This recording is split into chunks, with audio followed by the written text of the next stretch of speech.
Bonsoir à tous, bienvenue à ce flash d'information.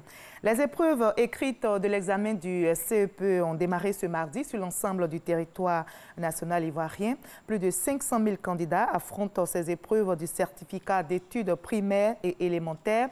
Selon le ministère de l'Éducation nationale, de l'enseignement technique et de la formation professionnelle, ce sont exactement 248 518 filles et 286 226 garçons qui sont concernés par cette édition 2018. Les résultats seront proclamés le samedi 16 juin prochain.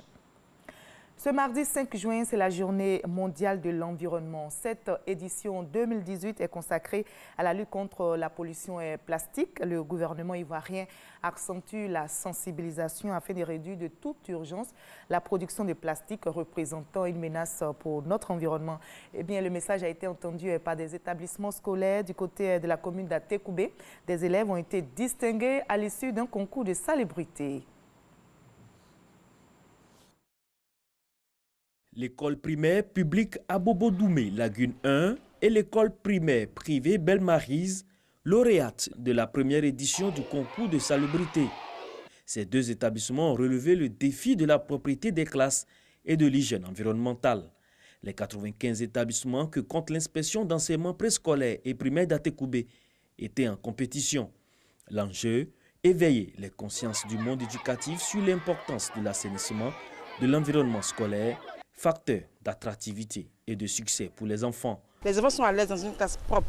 On a essayé tant bien que mal d'embellir la classe. Et puis aujourd'hui, nous sommes élus gagnants de ce concours. Nous allons allier et activité cognitive et activité ludique. Au total, faire de l'école un havre de paix pour l'épanouissement des enfants. Autre volet de la compétition, la finale du concours génie en herbe remportée par l'école BC1. Nombre de points obtenus, 303 sur 310 possibles face aux écoles Agban 3, Abobo-Doumé, Lagune 1 et Mobio, Aké Célestin 1. Pour encourager les établissements de l'inspection et l'ensemble des acteurs du système éducatif d'Atekoubé à poursuivre leur engagement pour la cause de la salubrité, l'Agence nationale de gestion des déchets et la mairie d'Atekoubé ont fait un don de matériel et équipement de salubrité. On a remarqué que nous passons plus de temps à l'école qu'à la maison. Donc, il est mieux de rendre son cadre de vie propre pour éviter les maladies. Et les enfants aussi, leur inculquer la valeur de la propriété. L'une des valeurs essentielles aujourd'hui pour l'Ivoirien nouveau que nous voulons construire, c'est le civisme. Et ce civisme doit conduire à la salubrité autour de l'école, dans l'école et pour nos enfants. Première édition du concours de salubrité réunissant les écoles de l'inspection primaire d'Atekoubé, un réel engouement. Pour le comité de pilotage et les organisateurs, Paris gagné. L'année prochaine, la seconde édition. Reportage réalisé par Guy-Roger Nguessan et Godefroy Okambawa. La transition de l'économie vers un modèle plus écologique est en marche. En Côte d'Ivoire, les actions pour une économie verte se multiplient. L'économie verte, en général, est liée à l'environnement, mais les activités qui la composent prêtent encore à confusion. Quels sont donc les différents secteurs et activités de ce nouveau concept? Que rapportent les activités de l'économie verte? Que fait l'État pour faire de ce concept une réalité? Vous aurez les éléments de réponse dans notre dossier EcoPlus dans l'édition de 20h. À l'étranger, le Niger a été frappé par 3 explosions hier à Difa, dans le sud-est du pays, à la frontière avec le Nigeria. Le bilan provisoire est d'au moins 9 morts et 37 blessés. Les attentats sont survenus dans la soirée de lundi. 2 femmes et 1 homme ont déclenché leurs explosifs aux abords d'une école coranique. On dénombre plusieurs élèves parmi les victimes.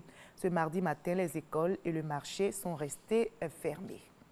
Autre drame, c'est du côté du Mozambique. 7 civils ont été tués, plus de 200 maisons brûlées mardi. C'est dans l'extrême nord du Mozambique, lors d'une attaque attribuée à un groupe islamiste qui a multiplié les attaques meurtrières ces derniers mois dans la région. Ce nouveau drame intervient 10 jours après le massacre à la machette de 10 personnes.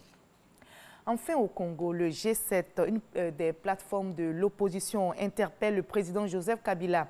À 6 mois des élections, ses anciens proches du chef de l'État dénonce les erreurs relevées par l'Organisation internationale de la francophonie dans le fichier électoral, mais aussi les messages des proches du président congolais faisant la promotion d'un 3e mandat.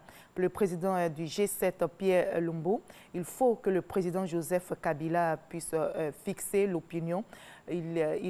Sinon, il sera le seul responsable du chaos et qui ne manquera pas de s'abattre sur le pays. Joseph Kabila doit dire si oui ou non il participe aux futures élections présidentielles. C'est la fin de ce Flash Info, mais juste après, suivez l'info régionale qui vous donne toutes les nouvelles de nos régions. Ici en Côte d'Ivoire, moi je vous retrouve avec grand plaisir à 20h.